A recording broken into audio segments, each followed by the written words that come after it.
This is the Cinematologist Podcast. This episode explores the new film Husband, directed by Josh Appignanesi and Devorah Baum. Neil interviews Josh and Devorah about their meta-narrative docufiction and talks about collaboration and how it fits into their life and their bodies of work as filmmakers, writers, and academics.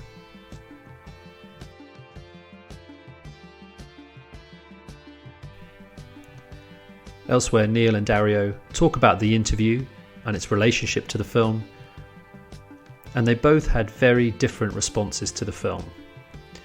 So it's definitely worth sticking around to hear Neil and Dario deconstruct how they felt and why there was such a gap between their opinions and their feelings about this fascinating piece of work.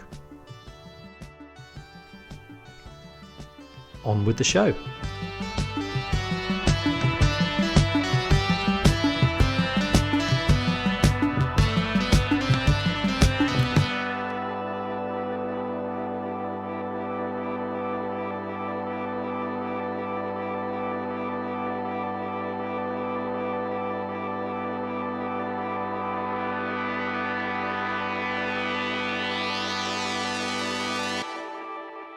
Welcome to the Cinematologist Podcast. I'm Dario Linares, and with me, of course, is Neil Fox. Neil, good to see you, my friend. Good to see you too, good to hear you, and good to be talking about movies again with you. How are you doing? Yeah, I'm pretty good, actually. Interestingly enough, I had a two-lecture day on Monday, and both of them, my computer decided to collapse before, like 5 minutes before we started. So I just went through that gamut of emotions where you've got 100 people or 150 people literally kind of staring at you going, this guy doesn't know how to work a computer. But it all came good at the end of the day when I screened Cleo from 5 to 7 for the students. We do the Monday night movie club, and quite a few turned up. I kind of trailed it as I'm giving them an option off the Sight and Sound top 100. So we always have a choice between two I try to thematically link them. And this week they had a choice between Cleo 5 to 7 and Beau Travail as being two female filmmakers high on the list. We couldn't do Jeanne Dielman. I don't think the students could deal with 4 hours on a Monday evening after 2 lectures from me as well. So obviously Agnes Varda's masterpiece from 1962. Honestly, I actually think I may not have seen this properly. Okay. I'm sure I have, but I definitely didn't give it the attention it deserved. Otherwise, it would have been a lot higher in my thinking. I mean, the first 20 minutes, I was just sort of dumbstruck with my mouth open thinking, this is fucking incredible. This is amazing. So inventive visually. And incredible counterpoint to the week before we screened Vertigo, right? And another film about looking, but in a very different way. Here's Agnes Varda is like unpacking the mechanics of looking, obviously, particularly from a female perspective, and a French pop star in the middle of Paris. You know what I mean? And yeah, it's just such a clever setup as well. You start at the beginning saying, just very, very, you sort of structure the whole film by putting out this plot point or this narrative point, which this central character may have cancer, and everything else after that is just contextualized by that thought of, is she going to live or die? What's going to be this news? So everything then becomes heightened whether it's a whimsical, sojourn around Paris or the darker elements. And Corinne Machard is just tragic. She's mesmerizing. That song in the middle, and then she's self-conscious and she's depressive, but mercurial and delightful at the same time. And then there's that ode to silent cinema in the middle with Godard and Karina and Eddie Constantine and Sam Frey, even from Band Apart, which we did many years ago, of course. And I mean, it definitely is now because it's on that list, but this is a film that should be seen on a par with A Bout de Soufflé and The 400 Blows as a sort of essential standards in the early new wave period. I absolutely loved it. Fantastic. Yeah, and it was interesting because you messaged me last night and I screened a clip from this last week for my screenwriting students. So yeah, it's because I was talking about ways of conceiving of sort of cinematic time when you're thinking about your ideas, like, Right. And Yep. It's such an inventive use of time in that film, but when you watch it, the depth that is plumbed emotionally, philosophically, cinematically by using that very on the surface simple conceit of waiting. Yep. 2 hours. It's kind of incredible. And I sort of said like that, it feels really like that kind of the ticking clock narrative, almost something like, from a few years before, something like a noir like DOA, where someone's got to solve a mystery by the morning, but putting that clock on it, just like you say, it heightens everything. But the choice to heighten everything in service of one person's emotional journey, that's, that no external forces, is just like, it's masterful, really. And I've never understood why it's not in those ranks other than the obvious she's a woman, because like there's so much filmmaking imagination going on it. So yeah, I love it. Yeah, it's so good. Yeah, no, so good.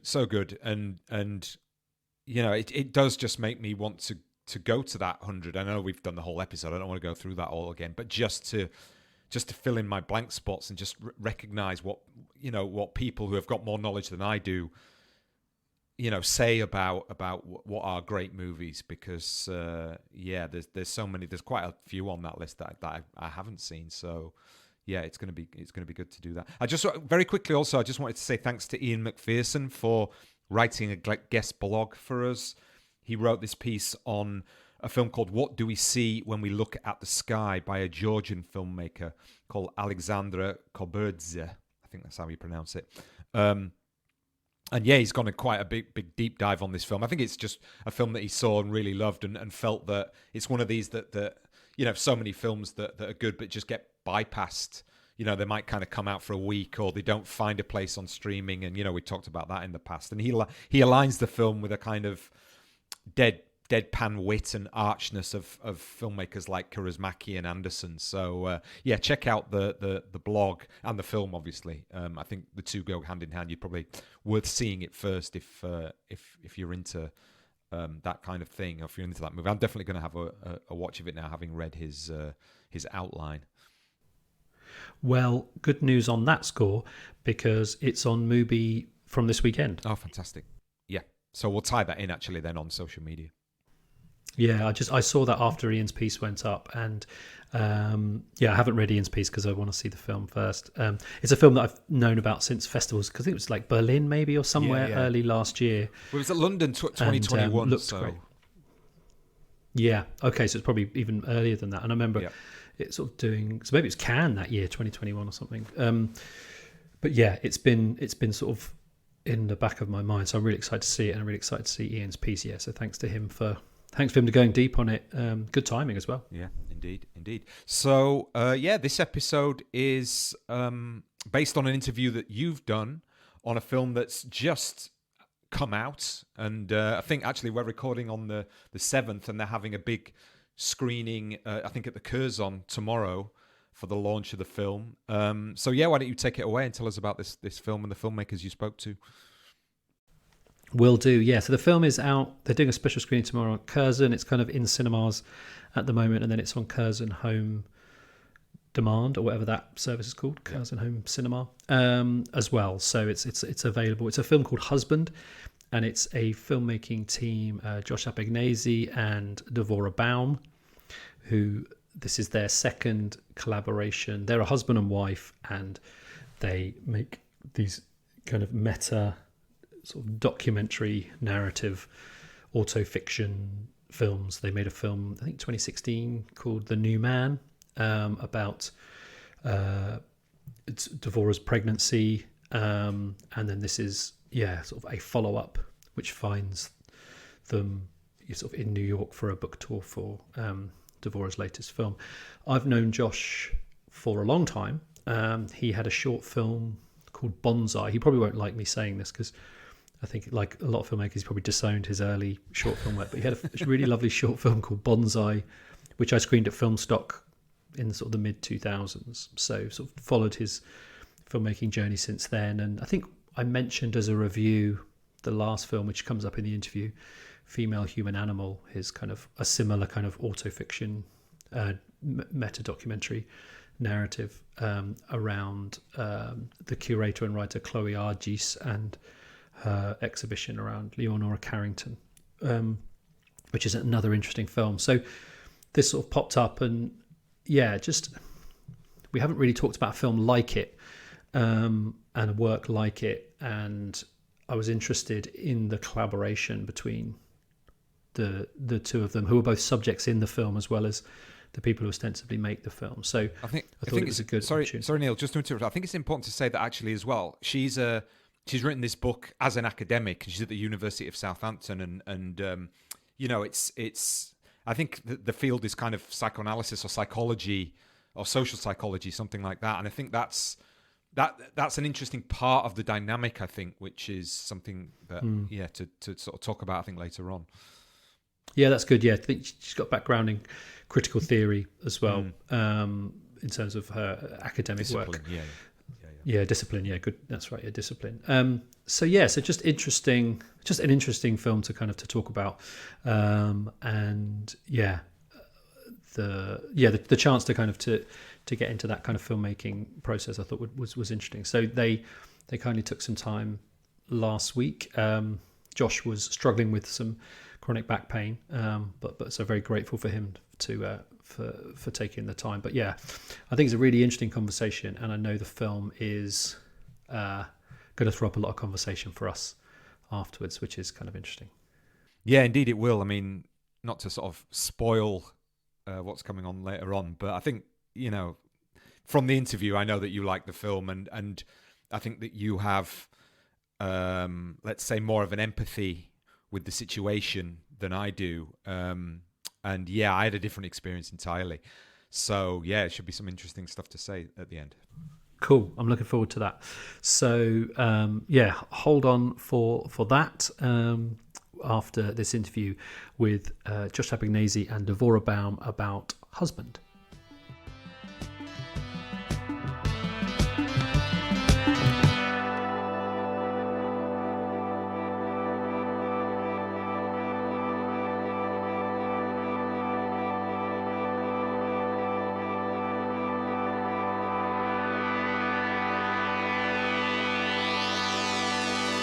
Really appreciate you taking the time to talk to me for the podcast. Thanks, it's fab to be here. So it's clearly a collaboration as a project, but it kind of skews towards Josh in terms of the titling, and obviously both titles kind of put Josh center, and as does your kind of role in it, Josh, as the quote-unquote director. So I'm just interested, Devorah, in terms of like your role and how you see your role in the kind of filmmaking process and your side of the collaboration in the film. It's very mysterious to me what my role is here. I'm clearly collaborating. It couldn't happen unless I did collaborate. And we've got a clip you'll notice when we were interviewed on Newsnight after The New Man came out, which we put at the beginning of Husband, where I'm sort of advice. I think I'm asked for like marital advice or something. and Evan Davies by says, Evan Davies like, what's your advice? And I'm like, so, and I think I say just. There's often a competition. There's often a quarrel, and I think a partnership, and particularly I think marriage is. The philosopher Stanley Cavell once basically described marriage as a long quarrel, and I disagree. And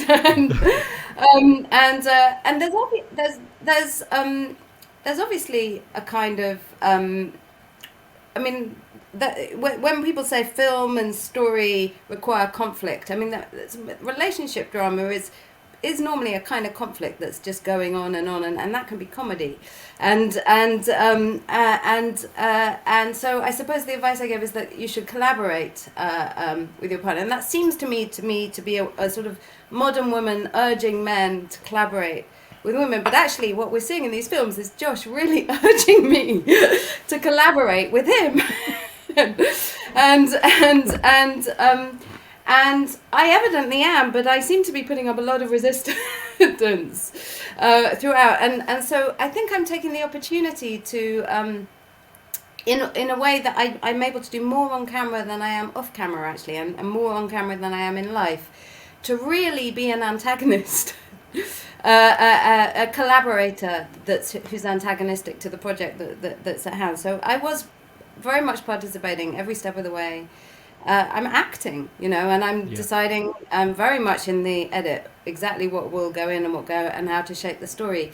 But as somebody who's simultaneously completely resistant to the entire project, in the same way that Josh, I would say, is completely resistant to the entire project of marriage and becoming a parent.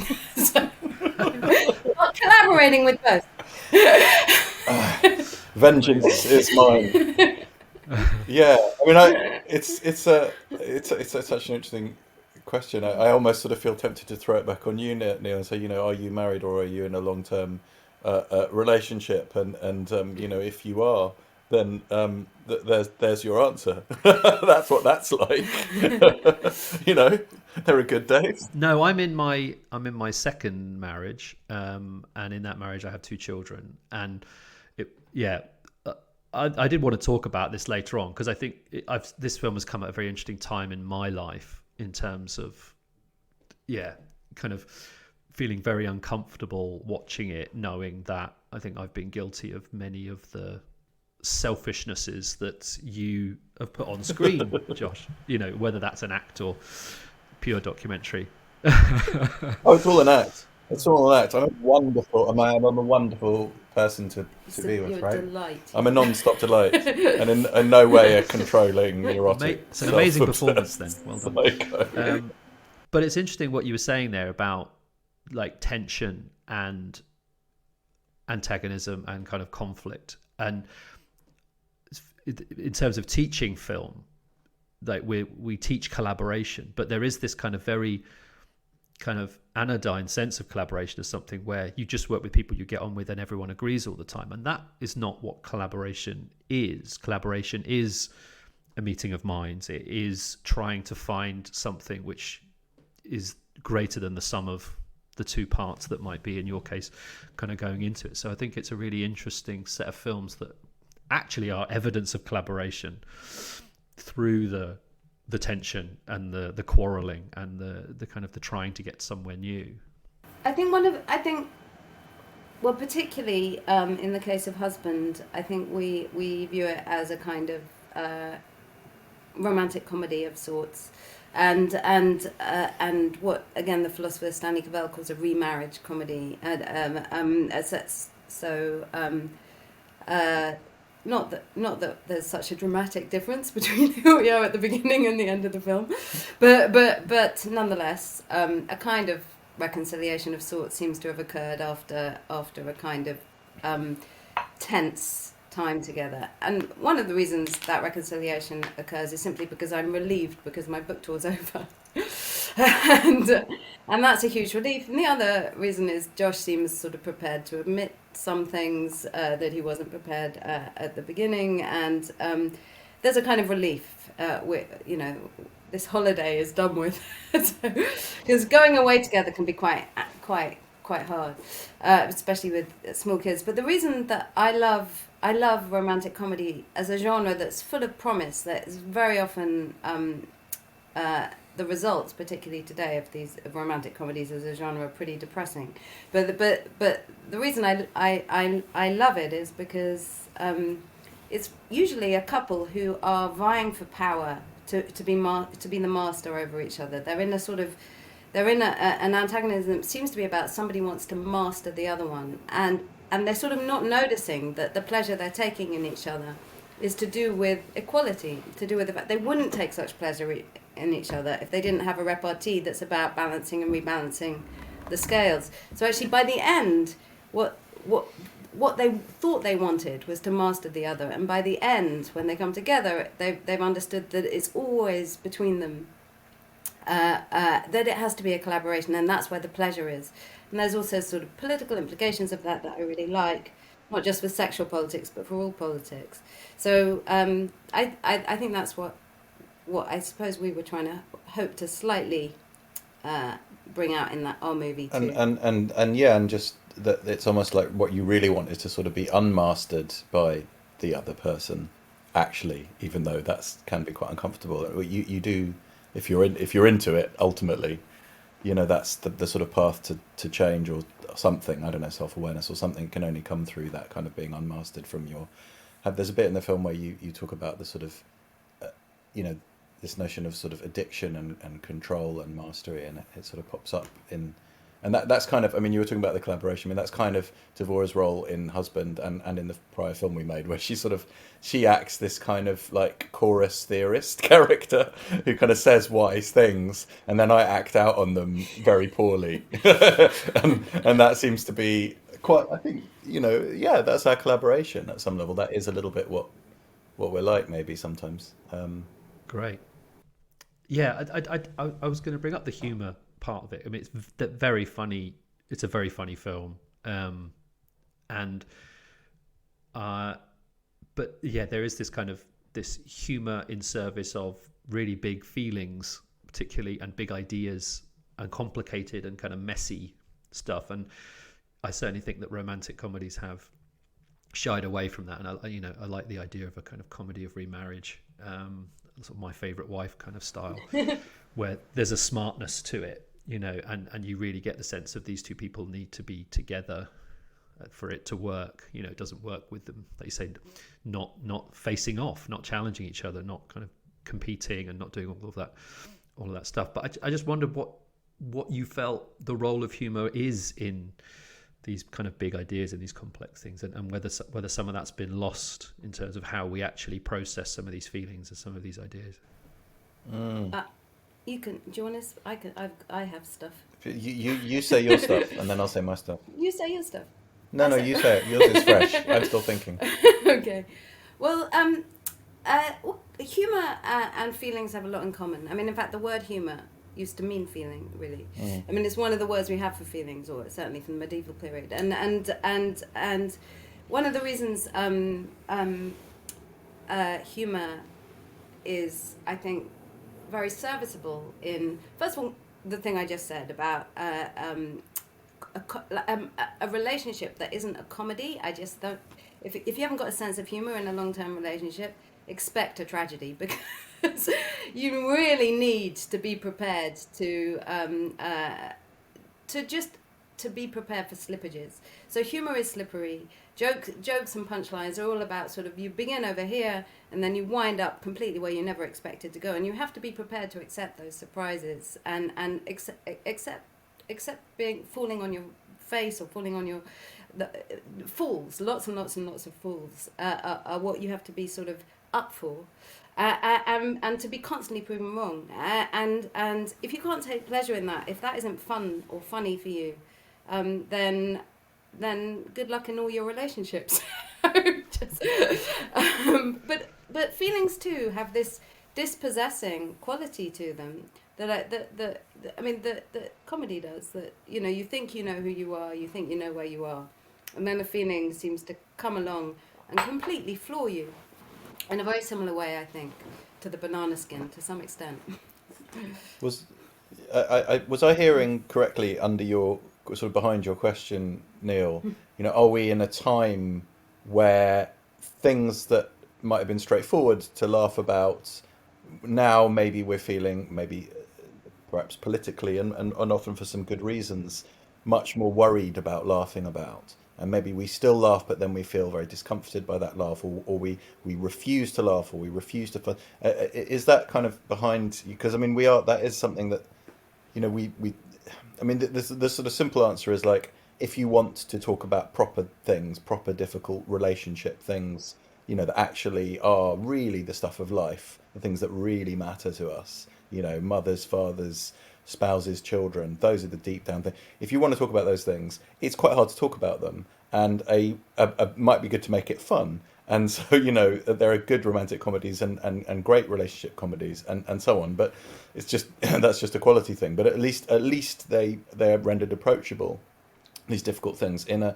genre that's frequently tossed aside or sort of deemed chick lit, or just as chick lit is deemed chick lit, and so on. So there's which speaks of a kind of discomfort, a cultural discomfort in dealing with these these psychologies and things that are really hard, but I think maybe even more now in these times. The film is called Husband. It portrays a man who is I think we'd all agree that the comedy is a little uncomfortable, and for some people it might really hit home in ways that they recognise, and for others it might hit home in ways that they don't recognise or disavow, or kind of want to distance themselves from, for kind of reasons that I think are to do with their very uncomfortable feelings. Or maybe you had a father who was like that and you really hate his guts, or and that's all sort of there up for grabs. That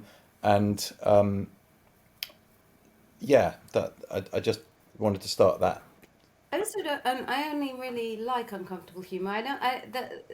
For me, as a kind of Freudian type sort of person, my assumption about laughter is not that you've got the joke. You laugh precisely because you haven't got it, and you've sort of something in you has sort of laughed because you've sort of recognized something about your incapacity to know things at that moment of that there's something here, not that you get, but you sort of understand for a moment that you don't get, and that you never have got, and that you're going to continue to not get again and again and again every time you find that same joke you've heard before funny, and because you still don't know it somehow every time. You still haven't caught up with yourself on these things, and so that's the discomfort, because it's the discomfort of a kind of non-knowledge. It's not a canned laughter where you know the punchline and you know what the joke is, and you know what to think about everything. A humour that leaves everything you think intact isn't, for me, a great sense of humour, but one that disturbs you, it is. And you could sort of say the same of sort of identitarian positions that want to know the answer, want to know the right place to be politically, and stand firmly on that ground of certainty, which doesn't sound much fun, but also is maybe quite scared of slippages, and the way in which we, from those identity positions, we actually, the more we insist on them, the more we show how kind of performative or kind of weak or kind of slippery they actually are, right? You only need to look at a Trump or what to see how kind of weak and that sort of that fixity of mentality. But you find that all over the political spectrum in different. We're all guilty of that, I think. And this is a guy in this film, me, I suppose, a kind of me, who is not unlike a sort of typical Trump voter, you might say, and Trump is sort of in the background of this film because that's when we shot it. The Dakar rallies and the politics is there. The Women's March. Yeah. It's also, is that here's this guy who is this sort of immaculately overeducated, bohemian liberal, whatever you want to call him, bourgeois, cosmopolitan, Jew, whatever, but is actually nowhere near as reconstructed as he ought to be, and is actually also feels the same things a Trump voter might feel, redundant, no longer needed, told what to do by women, oh no, and so on. And so that there, these are slippages that one might not want to admit to, and that are quite maybe uncomfortable for me and for people to see. I don't know. Yeah, it certainly felt like it was doing something which does feel less and less common, which is the placing of humor alongside difficult emotions, and reminding that that we don't like to sit in those kind of uncertainties very much, certainly in terms of an online discourse that kind of drives things. I think there's this idea that we have to be serious about serious things, and that humor is something separate and then is sort of devoid. And then, but it was really interesting what you were sort of saying there about not getting the joke, because it reminds me of that thing we experience as children, where we laugh at something and then an adult tells us that we don't know what we're laughing at, as if they are in control of what it is, and it makes us feel like, oh wow, I just thought it was funny and I liked laughing, and everyone was laughing, and it makes you feel kind of out of place. That's really interesting, because I think that that there's that illusion that we know what's funny if we're older, or we're in on the joke, which we very rarely are, and it's much more like a kind of an unconscious primal response to something that is what's really going on, which children are as astute at as any adult, I think. I think Josh's sense of humour is a very mysterious thing. I say this as someone who lives with it. Which I'm very, if you go to any kind of performance with Josh, it can be even going to be like 2,000 people in the audience. They're all laughing. All the audience is laughing in certain places, and Josh seems to be laughing at completely different. Josh seems to find totally different things funny to everyone else. And there's this one laughter that just keeps like, and everyone looks around. What's that guy finding funny? I'm so sorry. Yeah. But through the film, you kind of deconstruct that as well with the sequence through at the stand-up show, which is a wonderful sequence. Thanks. Which kind of brings me on to sort of the filmmaking and the sort of the influences. I was watching Alan Rob Grier's Trans-Europe Express last week, which I hadn't seen before, and I watched it just after I watched Husband. And I was like, oh, this feels like it's kind of in that generically termed sort of postmodern space, but certainly in terms of like the meta narrative aspect of it. In terms of constantly referring to the film that's being made, and sort of that sense of momentum of the film being commented on as it's going. And then, of course, with a Jewish man walking the streets of New York filled with self-loathing, it's hard to not conjure Woody Allen. So I just wondered what are your kind of influences, or what's the lineage that you sort of place this film in when you and The New Man, when you kind of set out to tell this story in this way? Oh. We did have some sort of Linklater-y. Well, I wish. I mean, there's a sort of interview stance that I guess I could take, or one could take, or we could take here, which is like, we are auteurs who knew exactly what we were doing, and every frame is brilliantly, coherently planned, and we're sort of mastery of form, and like, as a part of me just wants to give you that answer rather than the more revealing, annoying answer. But this is a style of filmmaking that is exploratory, and I don't quite want to say I didn't know what the hell we were doing, and nor did Devorah, and we had sort of done it before, but there's something, just the last film I made without Devorah, before this one, Female Human Animal, was also a kind of docu-fiction where I took real people and kind of had them do things that they might not otherwise normally do, but that were somehow true to their, I don't know, inner life or their psychology or something. And it's a wonderful way to make films, as long as you don't want them to be in hundreds of screens, because it's going to be niche, and I do kind of miss, having a big crew and, costume department and whatever, which I'd quite like to go back to at some point. But so there's this very exploratory thing that's going on where you just say, look, I'm going to point a camera at the world, and I'm going to point the camera at a person in that world. And yes, some of them are actors and some of them aren't. Sometimes there's a crew and sometimes there isn't, and so on. So as a filmmaker, both of us, now that we've done a couple of these, that there are things that give you confidence, that think maybe this is something. We didn't know this is good. We walked around for a week in New York shooting the odd thing, a little bit of crew sometimes, and with the thought that, I think probably fair to say, in the back of my mind, maybe less in the back of yours, Devorah, but like, how could this be something? Could this work? Is there a documentary or a docu-fiction, something? And so then, yes, of course, formal strategies or filmmakers you love or just feelings or whatever, you think that this gives me some confidence. So yeah, for sure, Richard Linklater, those Linklater films, which at some level, I think Julie Delpy has been quite publicly annoyed about, because she was like, well, I wrote this, this was us improvising this.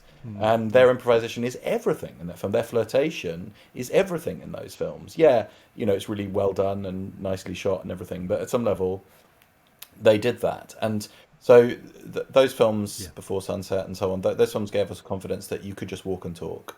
It's not the only films that do that, but the walking and talking thing, I think, is very important.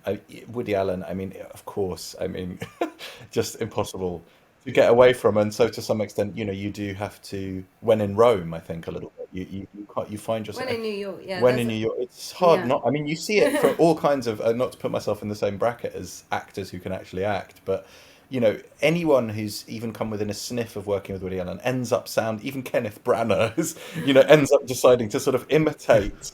Woody Allen, you can't get away from it. There's something very powerful about that voice, and you can sort of choose to really be cross with that because of the man and what he's done or may have done or whatever. But like, it is there in the culture, and it's literally impossible to think about post Woody Allen romantic comedy and maybe quite a few other genres, without thinking about, let's say, that voice, And to that make style. oversharing a kind of art form. Yeah. Well, no. So to make the oversharing, person the romantic lead. That's for men and for women. Yeah. I mean, there's no Lena Dunham without Woody Allen. There's no, it's so.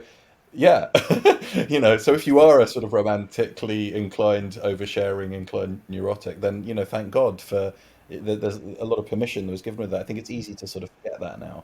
I keep coming back to Cavell because I guess his book really influenced me. But he sort of points out that when the dawn of the talkie was like the real golden age of those Hollywood romantic comedies.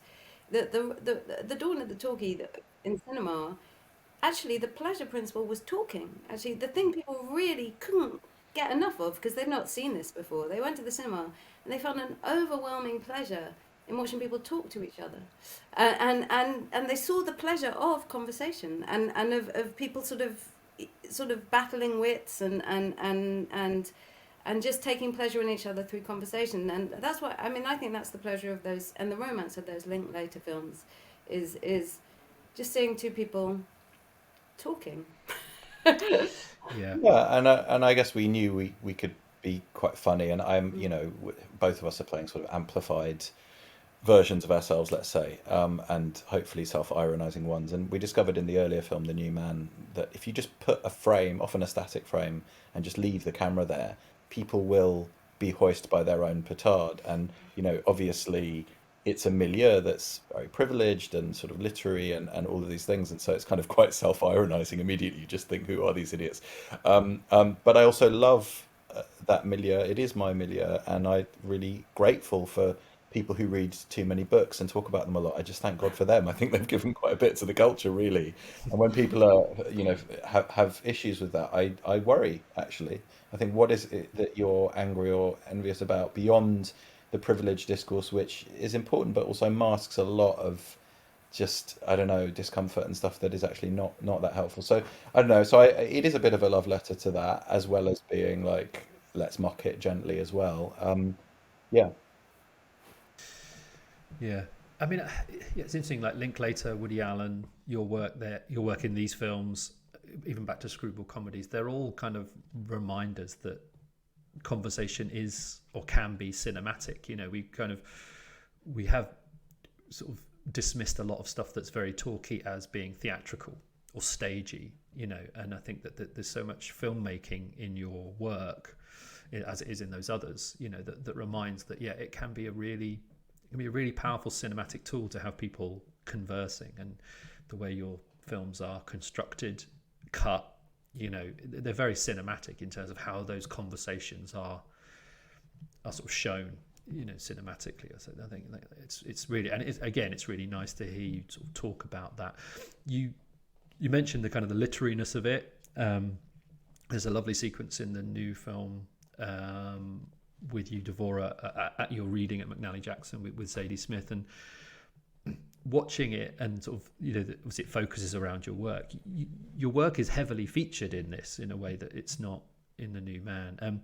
I just wondered how you feel it represents your work. Is there a kind of like, I'm coming across in a certain way, or the work's coming across in a certain way that you feel is at odds with what you hope it comes across, or are you sort of pleased with its kind of cinematic representation of your literary work and your academic work and your sort of criticism? I think the work, like me, is a kind of chorus about in the film. It's all slightly meant to be commenting on Josh and on the husband, on this figure of the man who might feel hang on, what's my role? Am I surplus to requirements? No, I'm gonna take control here and make this about what make this my production. But we are constantly attesting to feelings throughout the film, and the book is analysing various feelings that the film, I think, then sort of throws a certain light on. So we've done cutting very deliberately in that way. So there's a bit near the beginning where I'm talking at Yale, and there's a moment I think we cut where after I've said, that if you sort of disown your feelings, or you won't, that then you're going to put a distance between yourself and other people, and then we go to Josh on an aeroplane. It's put quite a bit of distance between, and so on and so forth. But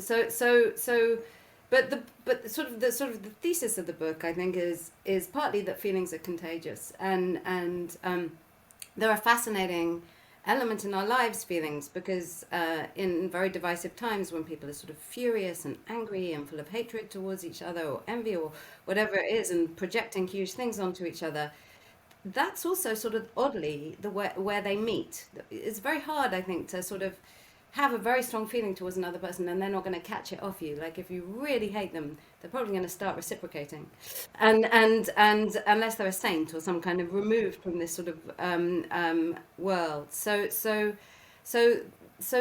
increasingly in the film, I think we see that ostensibly I'm the one who's sort of owning feelings and Josh is disowning them, and I attest guilt, I attest but then over the course of the film, I basically become this sort of robot. Sort of like marching along, refusing, and Josh is going, I need emotion from you. I need emotion for this film to work. And then by the end, he's attesting to all these feelings. So in a way, it's sort of, the film is illustrative of partly what the book is saying about feelings, but also I think it's if you're tempted to think that somehow, I'm sort of the long-suffering wife and he's this sort of problematic man, actually by the end I think we can turn that round as well and say that she sort of can't really, there's something she won't really give here, and he's doing quite a lot of giving and trying to connect, and that she's sort of standing back from that. So yeah, I like how the book comments on the film, and I like how the film comments on the book. But weirdly, I wrote that book a long time ago, so I haven't really been thinking about that. And so now, because I've got a new book coming out called On Marriage, now when I see this film, it looks like it's illustrative of that book. Which shows I must basically keep going back to the same wound. Yeah. I think we all do in some ways. Which is, it was really interesting, as I sort of said, watching this film now without making it too much kind of therapist's couch admissions. Like, I've definitely been someone who has rejected that kind of contagion in my marriage, where I've wanted to feel things a different way and have not, and it's caused problems, and over the past years I've been going through kind of reassessing how I want to feel, what I want to feel and how I want to engage with my own feelings. So it was really interesting film in terms of, like I sort of said at the start, feeling like I'm definitely guilty of those selfishnesses of like prioritizing myself in the family and that kind of thing, and through fear of not wanting to really feel things, and to really be in it and what it might mean to feel that. So I hope that other people feel the same when they watch the film, which is that it's a really moving and intricate film about love and relationships and parenting, and it certainly made me feel in a way that was really rewarding. I'm so pleased. So thank you for making it. Thank you so much for saying that. It really, I mean, we often talk about form and humor, and deep down, that is exactly what we would hope, is that people get it and feel like, oh my God, that's me, or that, or she's me, or that could be me if I'm not careful, or whatever, and that's not just a sort of political warning, but just an actually relatable. It's not a lovely word, but it's a thing that moves you, and um, the other things that you sort of suspect give you a little bit of confidence or faith that these sorts of experiments that are quite exposing and weird things to do, that they might work, is there's love there, and and it's hard being in a marriage and having small kids and all of that stuff, and having ambitions and creative ambitions and having all these things, and they're quite there can be quite sort of humiliating sort of things to expose. So it means a great deal to us when people say I got it, I related to it, and again, I think that one thing I'm proud of in this film is the complicated picture it presents of love. That love is not again, not a saccharine romantic comedy sort of depiction of love, and that's a really important moment, I think, in the conversation with Zadie Smith, where we're sort of looking at the sort of a kind of sort of weird sort of dialectical movement through feelings that you can't. You say one might want to feel certain things, but the thing about feelings is they're very resistant to what you want from them. So they really go off script very readily, and so we generally know what the prescribed feeling is for any situation.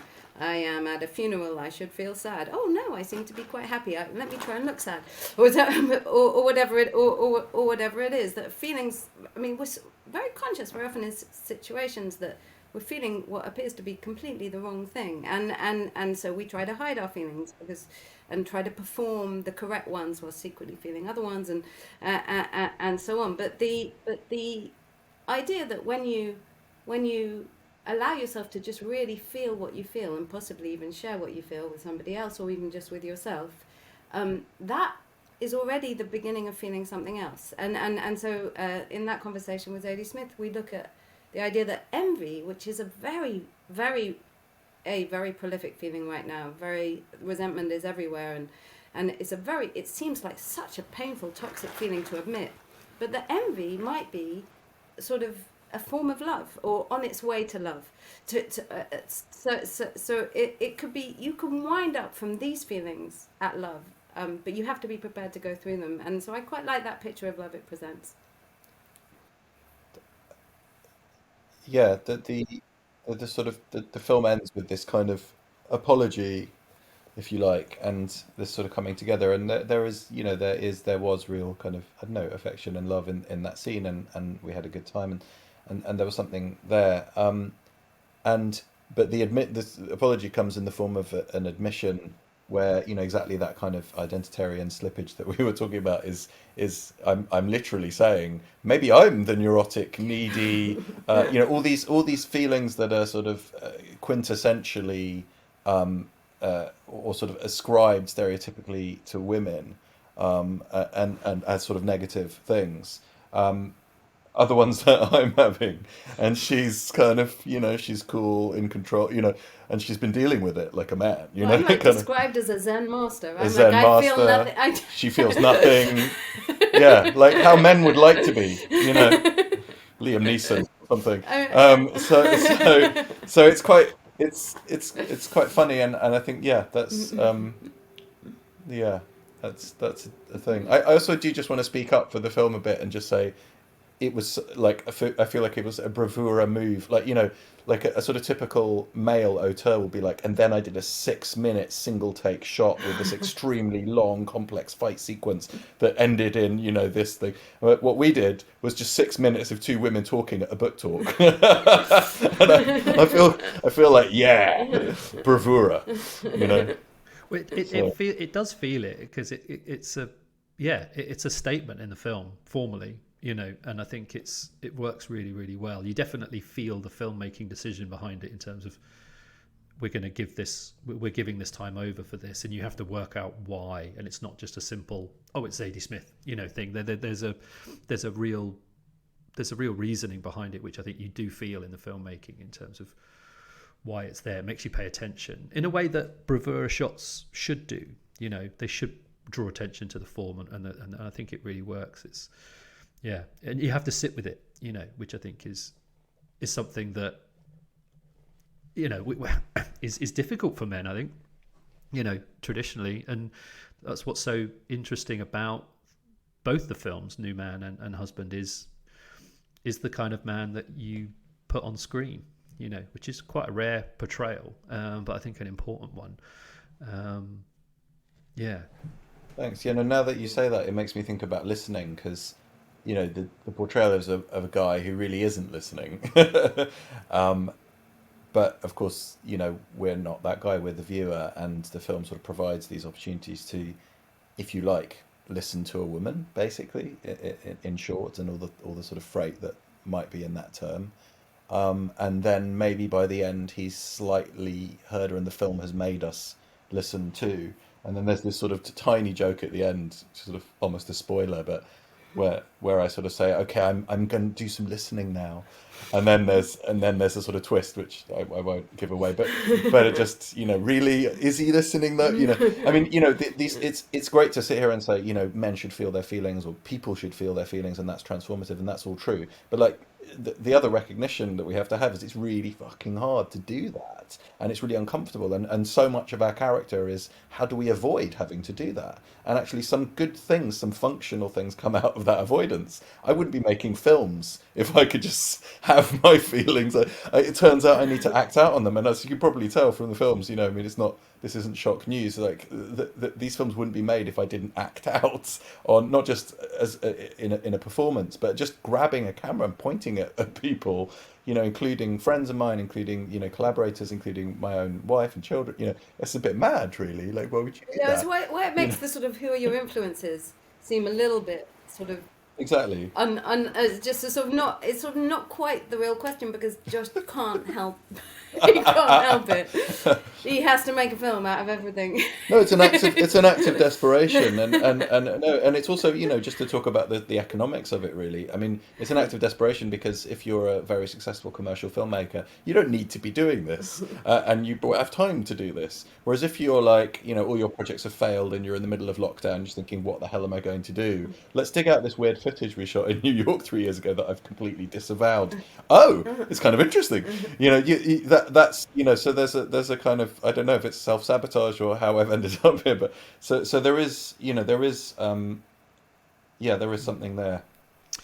It's interesting you sort of talk about that kind of that performance, because I did want to ask you, Devorah, in terms of I as I mentioned before, I think not sure before we came on or not, but I saw The New Man after I watched Husband, which was really interesting in terms of the narrative of The New Man, and very sorry for your loss of Ben Adam, which is covered in the film really beautifully, and just amazingly intimate kind of sharing of your lives and yourselves, I think, which is profoundly beautiful, but it made me wonder, like, how did you feel about going through this again on screen? It must have taken something to, not obviously the narrative is not as kind of as raw as that, but there must be something of the kind of, do I want to do this again? Do I want to sort of put myself in front of the camera in this way again, in the way that you did before? Or did you have a choice, I guess, is the question. There must be something of that. If you're not insane, then you might think twice about doing this. Yeah. Yeah, I think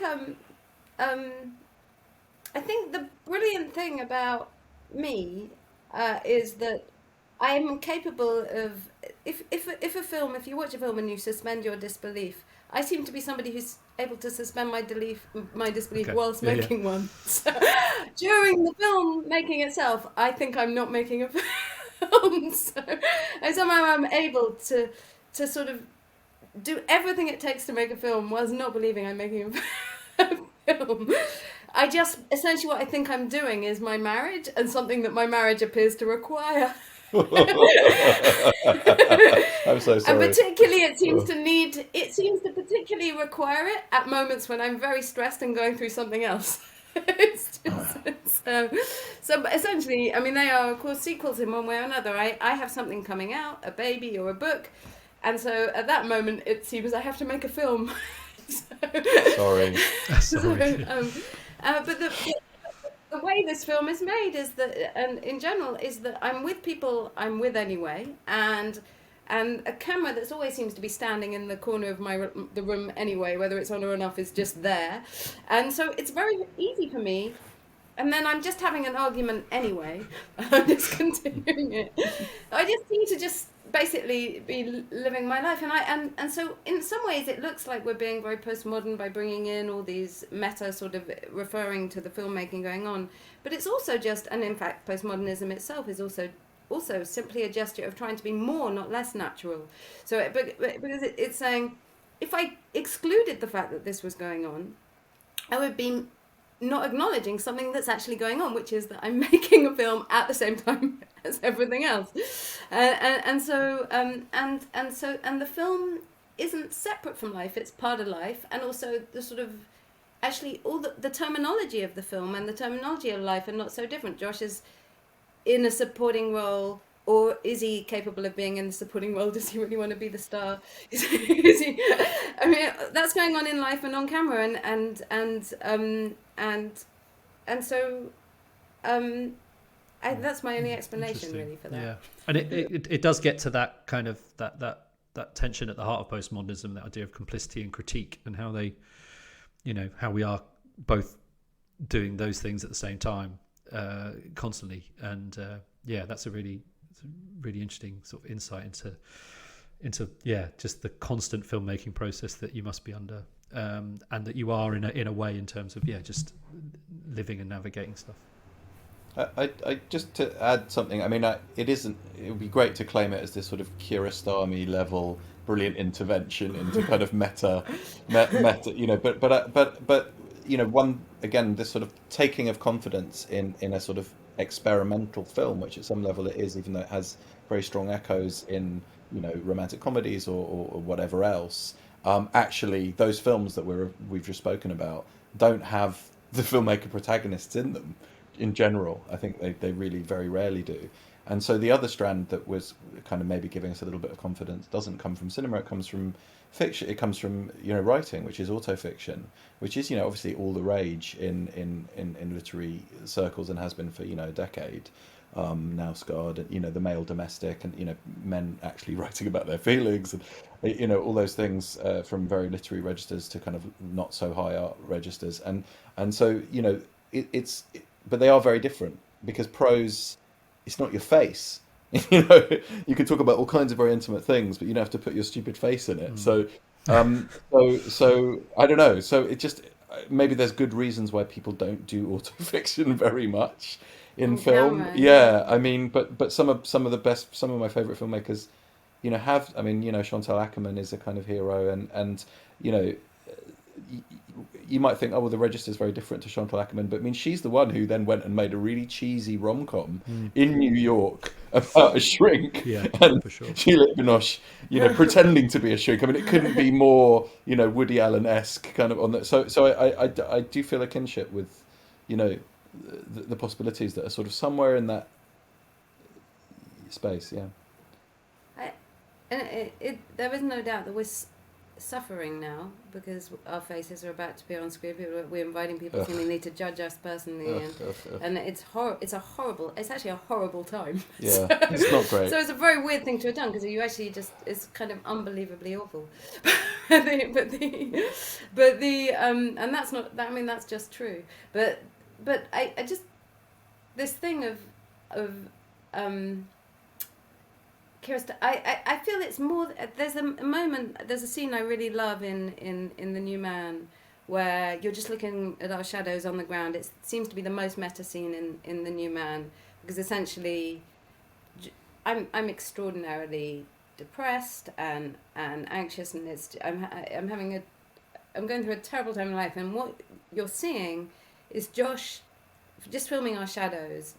Basically asking me to make a speech in which I've recovered hope, and we could set it up, and I could just do this speech, and we'd get it on camera, and he's basically begging me, and he's saying, around now in a movie, you would sort of move that you would move past this mood you're in, and it seems like it's this awful sort of like meta moment. But actually, I think Josh is. It's not that Josh is just thinking about the film and not thinking about the life.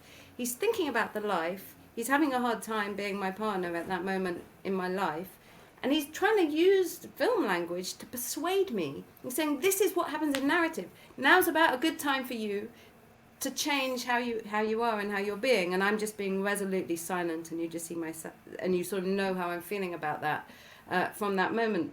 But actually, it's not that the film is so separate from life. Josh is genuinely turning to film to try to do something about the life, and he can't think of any other method. And that's sort of caught on camera. I find it very kind of meaningful when I look back at that now. Yeah, we do have to tell stories about our lives to manage to live by them and survive them, and maybe think about, maybe do we want to tell a different story about ourselves at this time in our lives, and times of change and juncture, and here I am, in the middle of my life in a forest kind of thing. And I guess, Neil, sounds like you might be in one of those moments too. So are we, and so yeah, that what is the story that we could tell a little bit. I don't always feel like I want to be the center of that story at all. In fact, I really kind of loathe that as well. There's a lot of self-loathing that goes into this centering, but we have actually, since I always feel like saying I'll never do this again because it's so painful and stressful. However. But actually, yeah, there's another, not exactly sequel, but there's a third film in this line. That's our cuckoo clock. That's our cuckoo clock. In this line of hold on, I'm just going to wait for the cuckoo clock to stop chirping. It's nice cinematic reference, bringing the third man in right at the end. I know. Us not for whom the bell tolls. It tolls with the cuckoo. But yeah, no. So I've since we shot Husband, the two of us have worked on another film which is going to be out this year as well, actually, I think in sort of June, July. Which is maybe a little more squarely a documentary, but it still has that kind of we appear in it, and it has a kind of auto thing there, and it's called My Extinction, and it's about the climate movement and the climate breakdown. And again, I sort of we play a version of ourselves in which I'm a kind of maybe slightly played for the comedy of it, an inept, guilty, middle-aged dad guy, wannabe filmmaker, or filmmaker who's the wannabe bit is that it could be going better, and is sort of faced with more midlife failure and crises, and then basically becomes a climate activist off the back of that, and a sort of general increasing sense of shame and guilt about like why how do we face our children in 10 years time, 15 years time, when they're like, now we're adults, what the hell were you doing, why didn't you do something about this? Autofiction. Well, what I did, kids, is I hung out with climate activists and made a movie about it. So that changed the world. Yeah. So it's a desperate, and clearly it won't work. But yeah. So I don't know. Again, it's just like, what's the story that maybe you want to tell or could tell differently, and so on. And it's the same character of the same material we're working with, I guess, of a man who is pretty self-absorbed. And looking for, rather than becoming a sort of social justice warrior who sort of thinks and says all the right things, is it possible to do something, to actually do something, not just sit there and click on things, while, admitting to being completely egotistical and like totally concerned with like your success, or, all those things. Can there be a concurrence of, because actually I don't think really political change is possible unless, it's not going to be altruism that fuels political change. I mean, if it had been, God, we'd be in a much better place by now, right? So yeah, it sort of goes on to do a bit of that, and Devorah's in there again, sort of intoning sort of theory-driven notions of wisdom and feeling, and I'm kind of like, oh, okay, yeah. So there's another. That'll be the last one. That will be the last, and that's it. And then divorce. I know, but we can make a video about the divorce. Well, I'm glad you said that, because the Linklater thing was very apparent, and I was hoping there'd be a kind of before midnight So before extinction is. Yes. Exactly. So yeah, looking forward to that. Looking forward to your new book, Devorah, as well, and reading the Feelings one, which is now on my list. On Marriage, which is coming soon. They'll love me for saying this, the publisher. It's Penguin Hamish Hamilton. It's out in May, and it's really, really good. Okay, that's been I just dealt had to with. say That's that. been I dealt just with. had to say that. Contractual obligation. Yeah, marital obligation, maybe, I don't know. Yeah. Neil, thank you. Yeah. Well, yeah, thank you so much for taking the time to talk to us for the podcast, and yeah, congrats on the film. Thank you. Just so glad you liked the film and didn't hate it.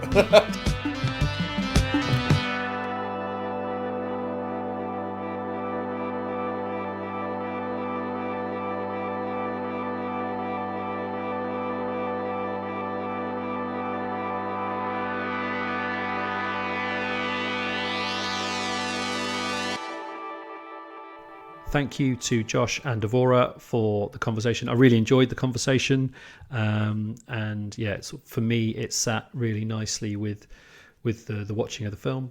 So yeah, I really appreciate you taking the time to do that. Dario, let's get into it. What did you make of it all? Well, I think that a couple of things to say, just as a sort of preface. I don't really know the filmmaker that well. I'd heard of Female Human Animal, and it was one of those films that came out and got good notices at festivals, and it just bypassed me, and then I never got around to it. So that would have been my kind of entry point. And I got the screener on the email that you sent. And it was one of those things where I didn't read anything about it or check who the filmmakers were. Do you know what? I've got an hour and a half. I'll slap it on now and make some notes, right? So I came at this with no context at all. And I think that's really interesting because you know the filmmaker and you know the previous work, right? And I have to admit, I really struggled with this film. And again, this is not to say this is a bad film or a good film, or because I don't really believe in all of that, you know what I mean? But I really I didn't particularly enjoy watching it, I have to say. And having listened to the interview, I think there's a strong case that I just fundamentally misunderstood what the film is or what the intentions were and what it's trying to do. And I think the crux of that came through the interview. So actually, I kind of got more out of it once I'd listened to the interview. But it didn't solve the problems that I have with the film. In fact, it kind of exacerbated them a little bit, which is kind of interesting, I think. So I'll kick off, and then maybe you can comment, and then I'll carry on a bit. It's not that I feel bad. I mean, I don't know whether Devorah and Josh will listen to this, but you know, please take it in the spirit that it's intended. If you do, and you know, but I think the crux of it is to me in two ways. First of all was in the interview when you were talking quite a lot about this being a comedy. And if this is intended as a comedy, I didn't find it funny. I just didn't laugh at all. And maybe that's because I didn't think it was a comedy to start with. Do you know what I mean? I was coming in saying this is kind of a quite revealing fly on the wall documentary. And if it's not funny, then I found it really excruciating at times. Like I'm supposed to take this relationship quite seriously on face value as to what's happening, and anxiety inducing because of that. So then that leads on to that second question of how much of this was I supposed to take as reality? And I think that listening to the interview, I think that's still ambivalent. I don't think that that's actually... I think both of them were kind of backward and forward on that a little bit. You know, they were saying at times that this is our personalities, this is who we are. But then at times, you know, Josh was saying that these are characters that we are playing. But is he only saying that because they're on film? So then, you know, it's digital, it's film. So then it's not them, you know, in reality, in that sense.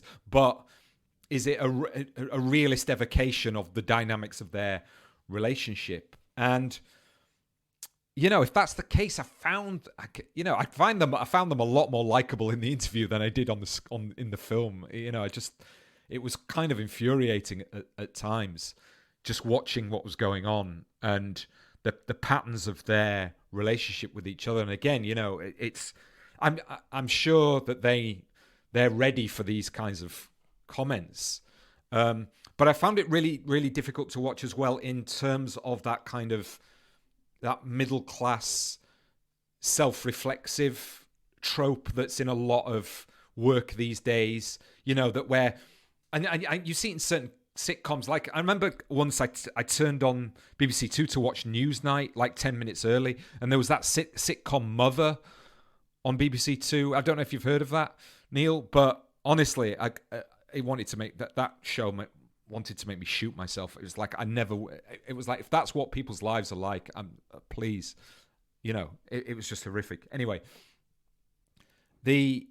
so therefore I was kind of like, how am I supposed to take this? And what's interesting is I'm really interested in the idea of the video diary, or autofiction, or whatever you want to call it. I think it's an interesting form. I think sometimes it's belittled or taken for granted somewhat.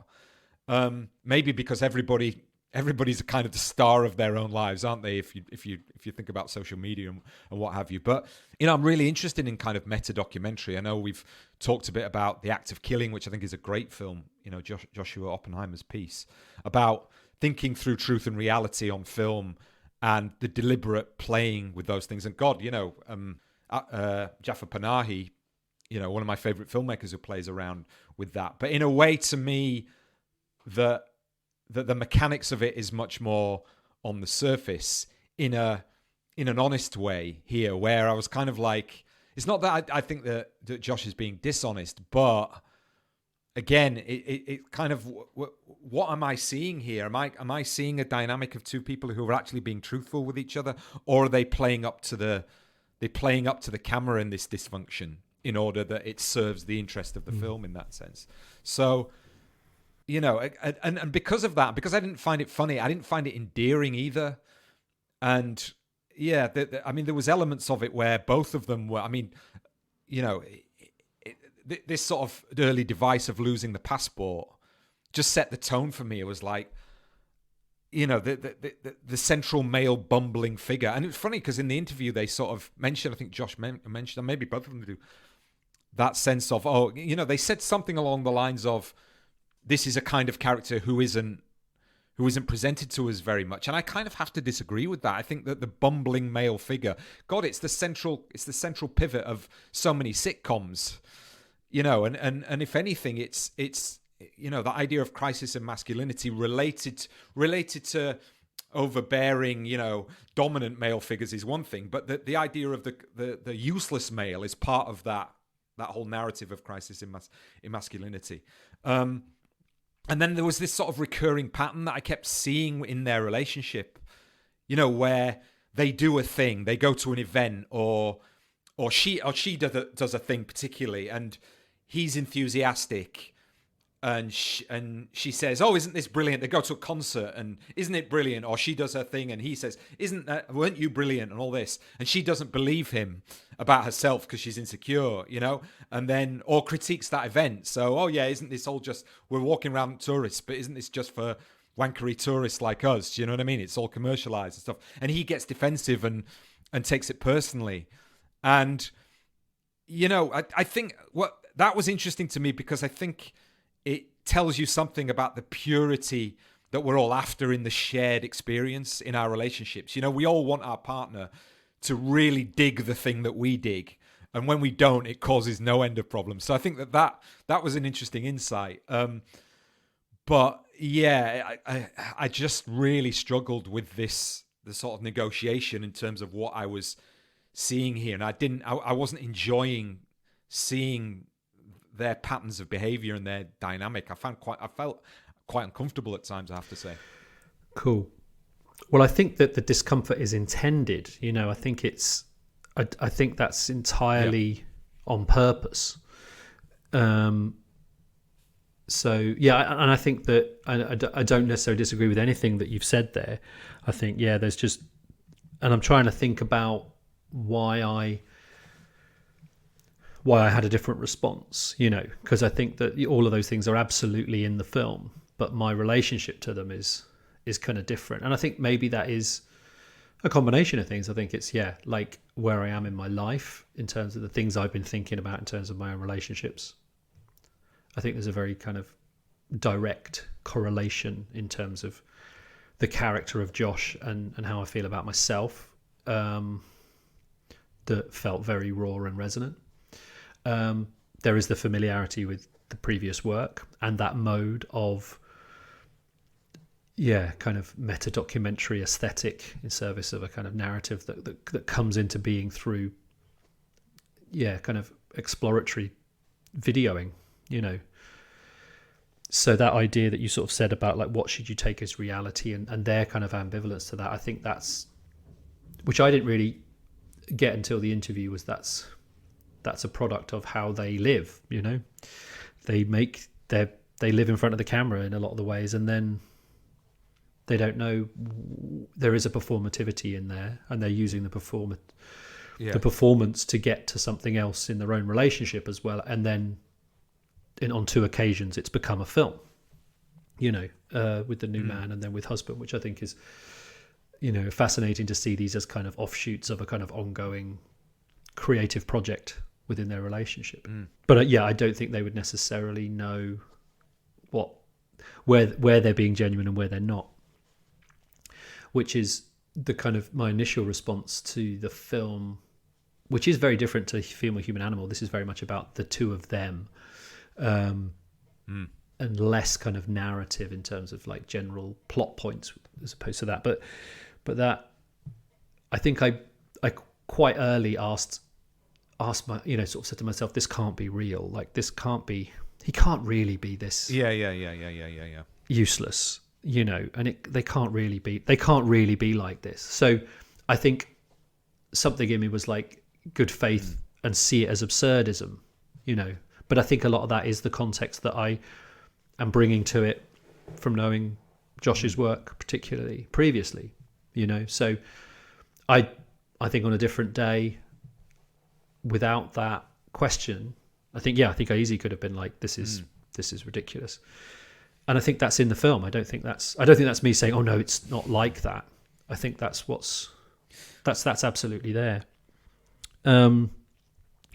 Which is kind of the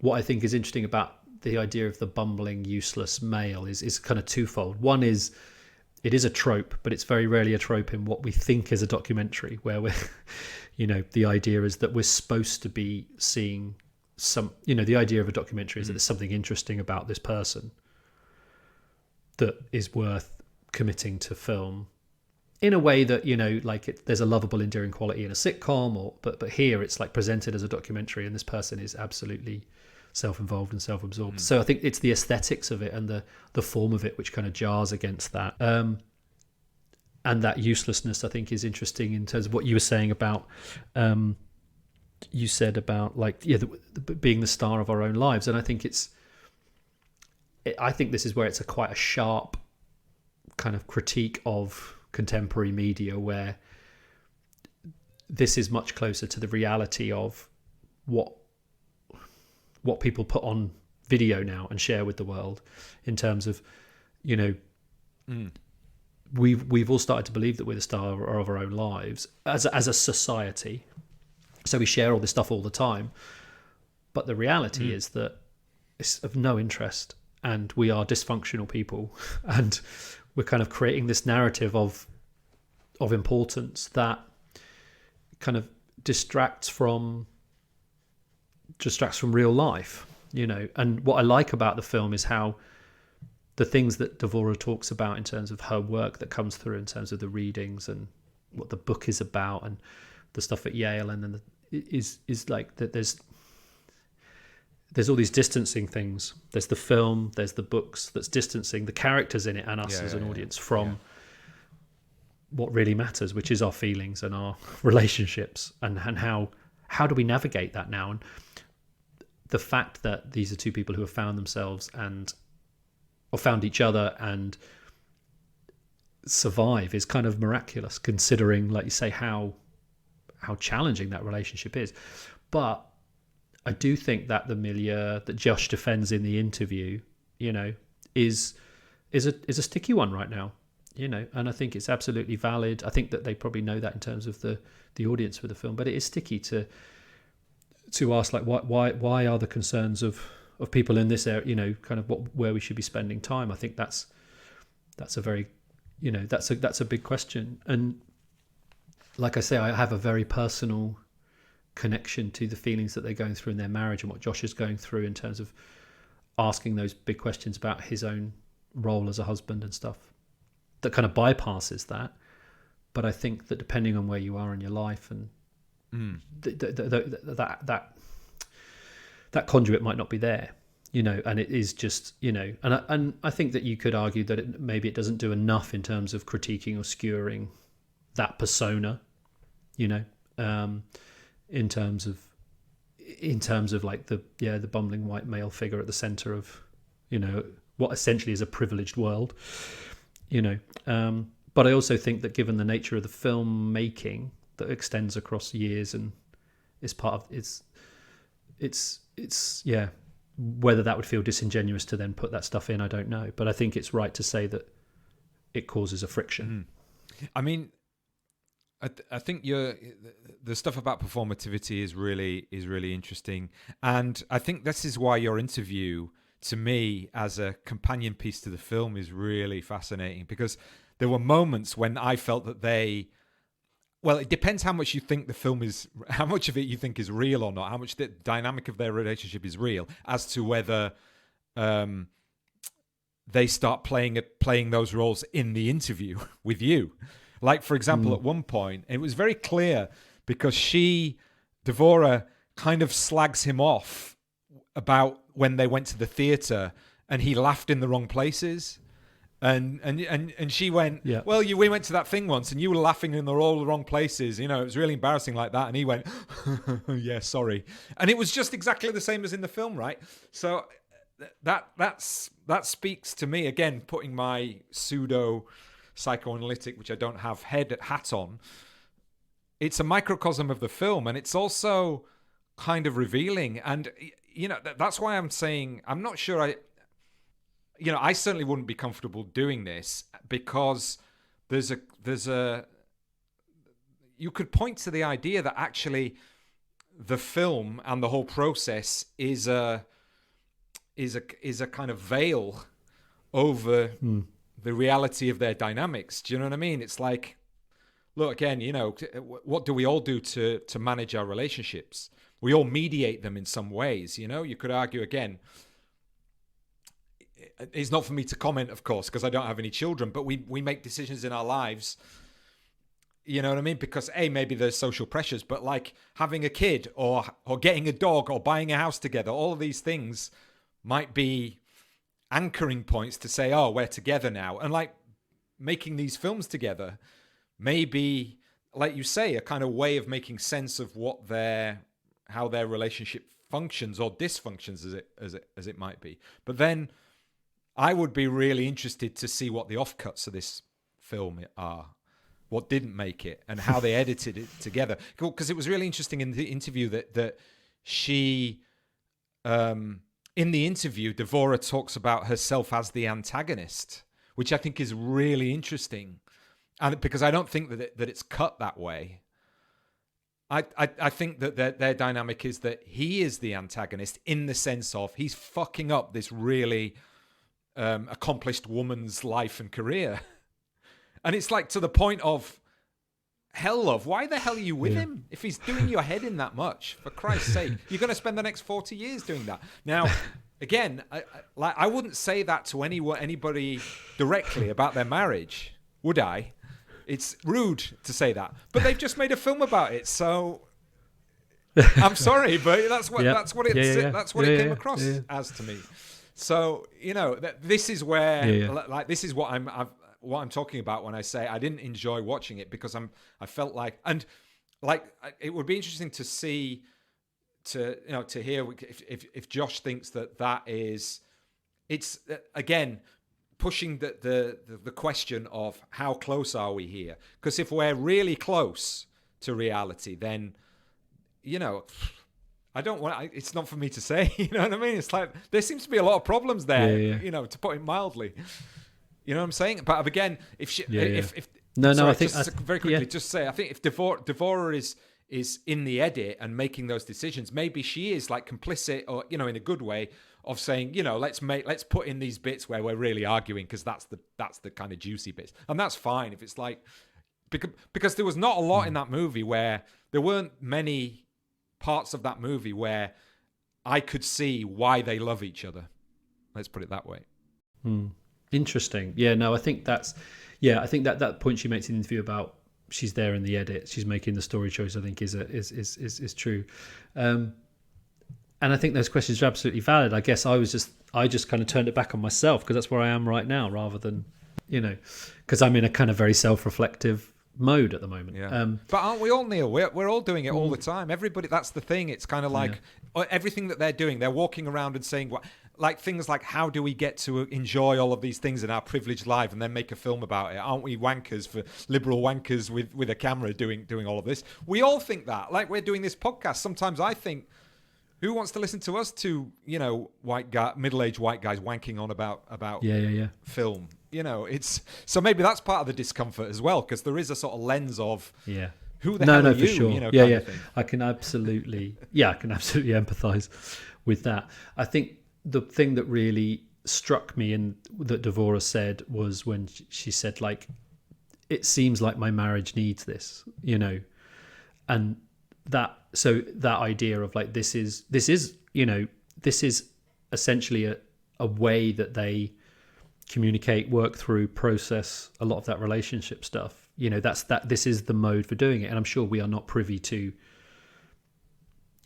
which is why I think, again, I watched The New Man after this, and it's the earlier film, but it's a film with tragedy in it. So that, that they had a number of IVF treatments, and then they got pregnant, and they were, Devorah was carrying twins, and one of the twins died in utero, very close to the end of the pregnancy.